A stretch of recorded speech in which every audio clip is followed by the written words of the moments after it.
అచ్చం మన పక్కింటి అమ్మాయిలా ఉండే సాయి పల్లవి తన నటనతో ఎంతో మంది అభిమానులను సొంతం చేసుకుంది.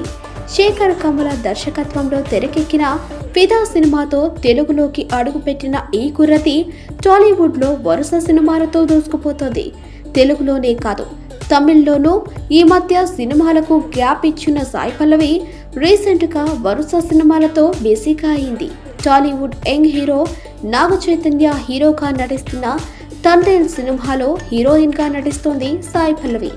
ఇకపోతే ఇటీవలే సాయి పల్లవి సిస్టర్ పూజా పెళ్లి జరిగింది. పూజా పెళ్లి వేడుకలో సాయి పల్లవి డాన్సులతో సందడి చేసింది. సాయి పల్లవి పూజా పెళ్లిలో సందడి చేసిన వీడియోలు సోషల్ మీడియాలో వైరల్ గా మారాయి. ఇదిలా ఉంటే ఇప్పుడు సాయి పల్లవి ఎప్పుడు పెళ్లి చేసుకుంటుందని అభిమానుల మధ్య చర్చ మొదలైంది. తాజాగా సాయి పల్లవి 10 ఏళ్లుగా ఒకరితో రిలేషన్లో ఉన్నా అని చెప్పి షాక్ ఇచ్చింది.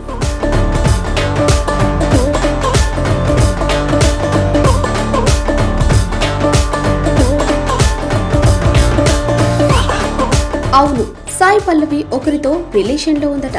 ఈ విషయాన్ని ఆమె స్వయంగా తెలిపింది. మహాభారతంలో అర్జునుడి కుమారుడైన అభిమన్యుడి గురించి ఆమె చాలా విషయాలు చదివి తెలుసుకుందట.